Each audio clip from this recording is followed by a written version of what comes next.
How to create some amazing colour effects in Affinity Photo using procedural textures. Key thing, obviously have an image or a layer. You can use layers as well. So go to Filters and down to Colours and Procedural Texture. Now I've already created the equation, but I'm going to show you how you can enter it. Just go down here and click plus 3 times. What you also need to do is set up some custom inputs. And instead of a plus, there's an option here. You've got various Z's, R. I'm going to go with R. So click the R 6 times. That will create 6 custom inputs. And you can set the values. Just set something. 1.2. Don't keep them at 0. 1.3. Whatever. Or go here and set them to 2. And think. Sometimes it doesn't really work very well if it's just set to 0. But what you can now do in the equations, you've got R, G and B. That's the red, green and blue channels. You can see at the moment, being 0, the image has gone black. But what you can do, you can put R there again. And as long as it's right, it will appear like that. And you've got green there and you've got blue. So it's exactly the same as it was. So you've got R, G and blue, B. But what you can also do is you can go R plus 1. So you can divide by R plus 1. Again, you can see a subtle change then. You can also do divide again and then G plus 1. Now you could of course go with red there. You can put R there, perfectly reasonable. If you want to tweak it, and again you can see the result there, changes the contrast. And divide and B plus 1. And you can see the result there. Slightly low contrast image. But instead of using 1, 1, 1 and also instead of just using R, what you can do is you can say A times R. And you can see just straight away, if I do that and you just change the 2.2, you can see the result there.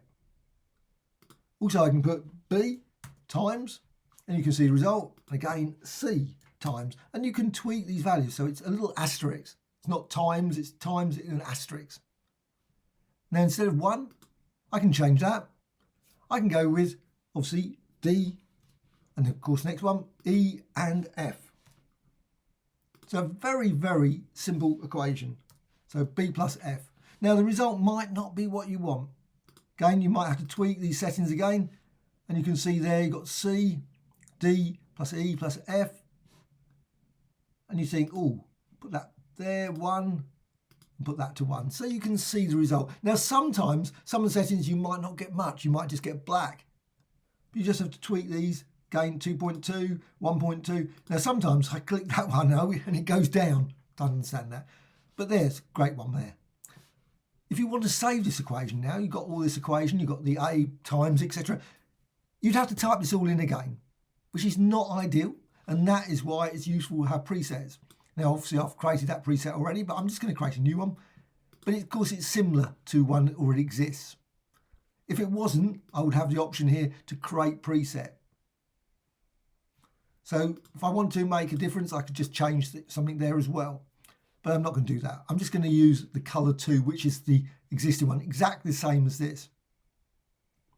But what you can do, as long as you've created that preset, that's the key thing. If you haven't created it, you will not be able to do this bit, which is down here. You can say create a value preset, and that stores the values. So you can change them. So create value preset, and I'm going to go say call this preset 4. I think I've already created a couple of presets to it.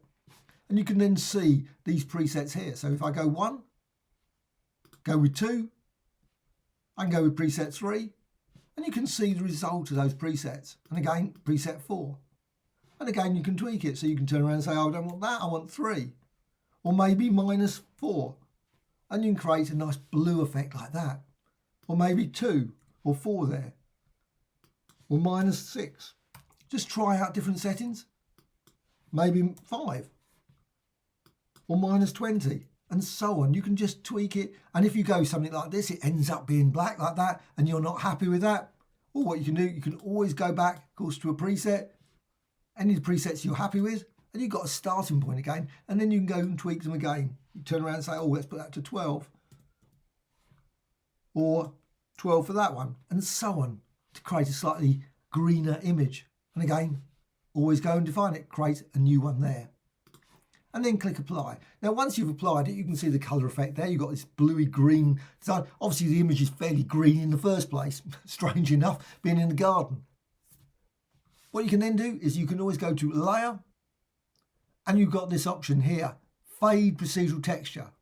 So fade procedural texture, bring up this panel, and you can fade it. So you can turn around and say, oh, I want it basically like it was, but only just a subtle. So just a subtle change. So you can create very subtle colour changes, tweaks, just by using this approach, or just go for the max. Also, you can go for the blend modes, just go multiply, or maybe go for colour burn, or linear burn, and so on. You can see you can create different results using that, and apply.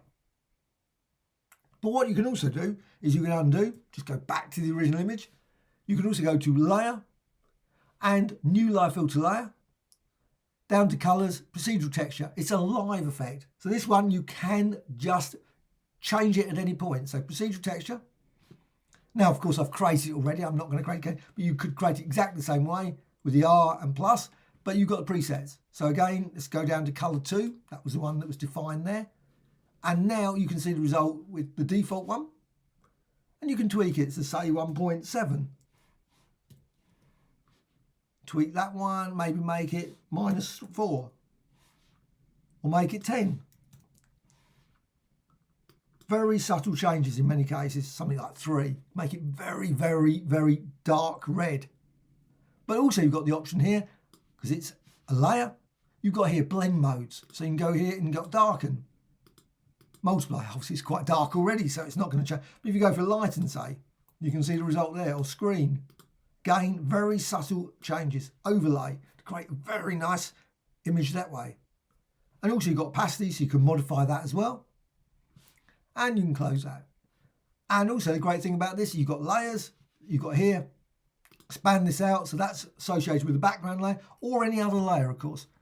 You can then go to procedural texture, and you can always just deselect it. Or if you want to change it, just double click and bring up the panel, and then you can modify it.